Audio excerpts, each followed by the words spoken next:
जीवन है तो लक्ष्य तो होंगे, यदि लक्ष्य है तो मार्ग तो होंगे, यदि मार्ग है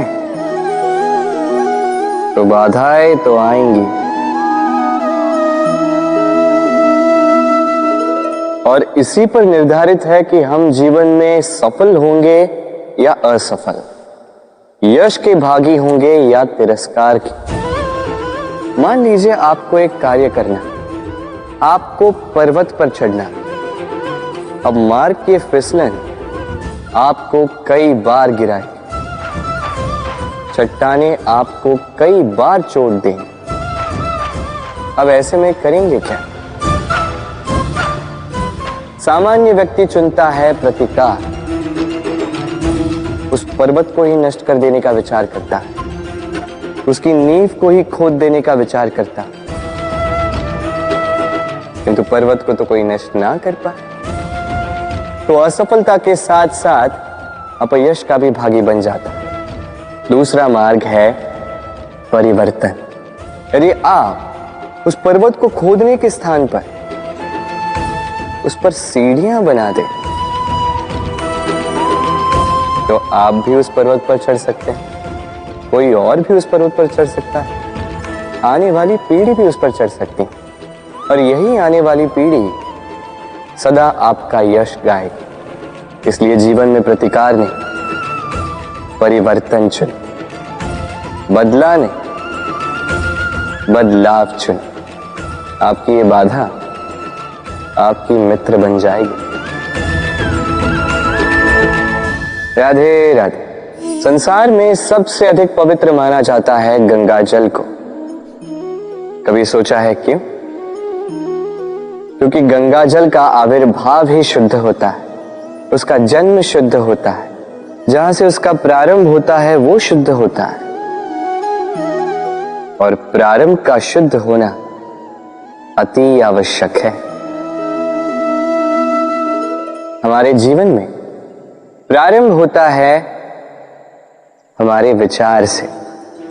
अपने विचार शुद्ध रखें, क्योंकि इन विचारों से बनते हैं आपके शब्द।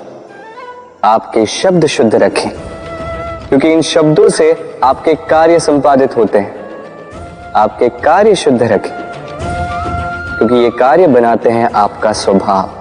स्वभाव से बनती हैं आपकी आदतें, और आदतों से बनता है आपका चरित्र।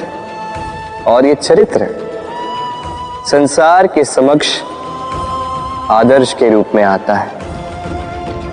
तो विचार से आदर्श तक की यात्रा शुभ तभी होगी जब आपके विचार शुभ होंगे। तो इस संसार में, इस जीवन में आपके विचार शुभ रखें, शुद्ध रखें। आपका मन प्रसन्न होकर बोलेगा राधे राधे।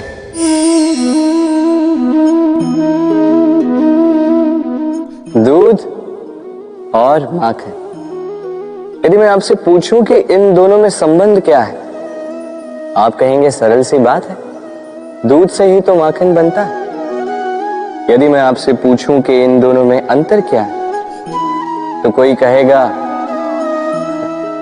एक तरल है तो दूसरा ठोस, कोई कहेगा एक जनक है तो दूसरी संतान। नहीं, इन दोनों में अंतर है शुद्धता का। माखन दूध से कहीं अधिक शुद्ध होता है। इस बात को कुछ इस प्रकार समझा जा सकता है।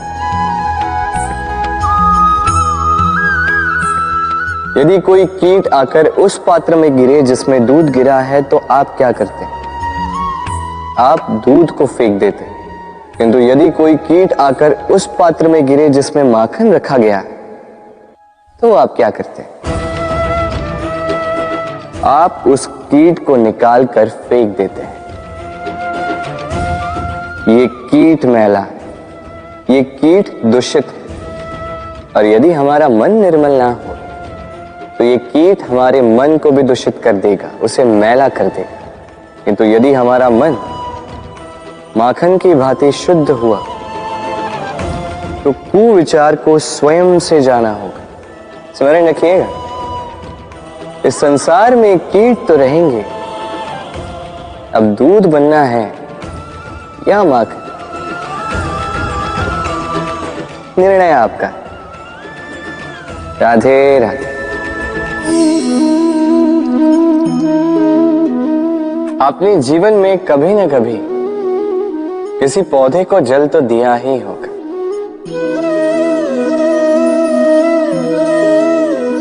कभी मन में ये प्रश्न नहीं आया कि हम पौधे के पत्तों को, पुष्पों को, डालियों को,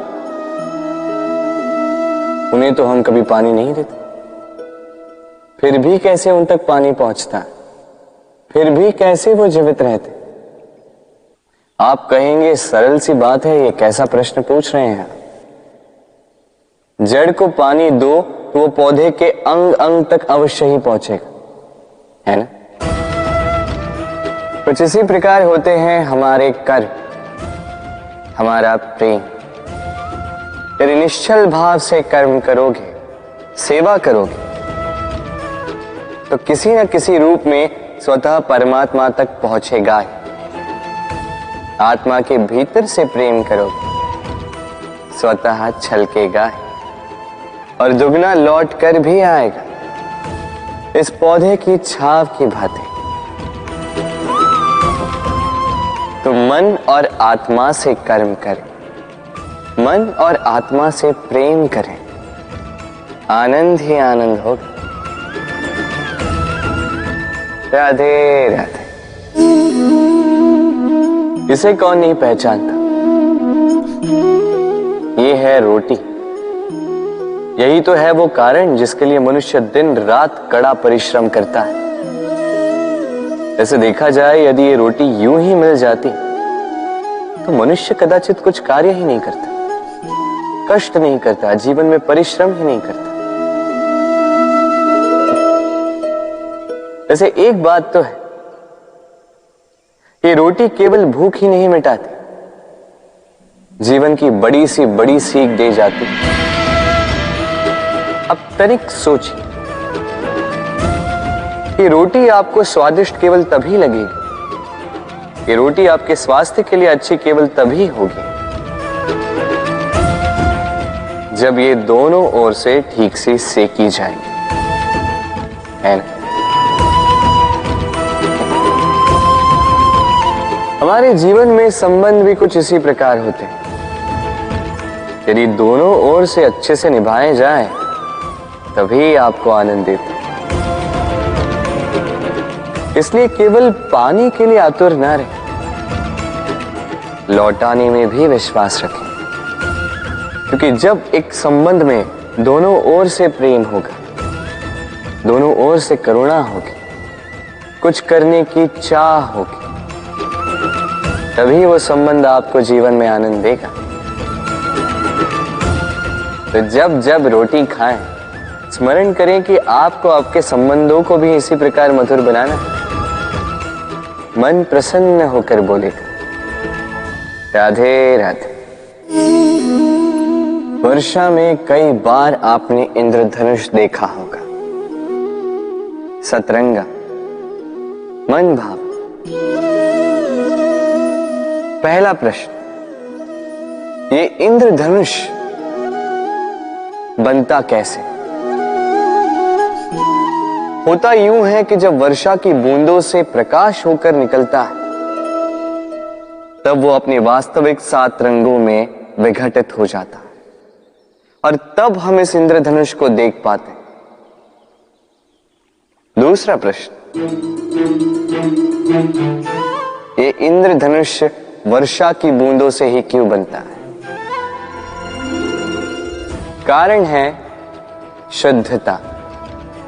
वर्षा की बूंदें शुद्ध होती हैं, आकाश से धरती की ओर गिरती हैं, किंतु स्वयं के लिए नहीं, धरती की प्यास बुझाने के लिए। और इसीलिए तो प्रकाश जैसी वेगवान तरंगों को विघटित कर जाती है, उसकी वास्तविकता सामने लाती है।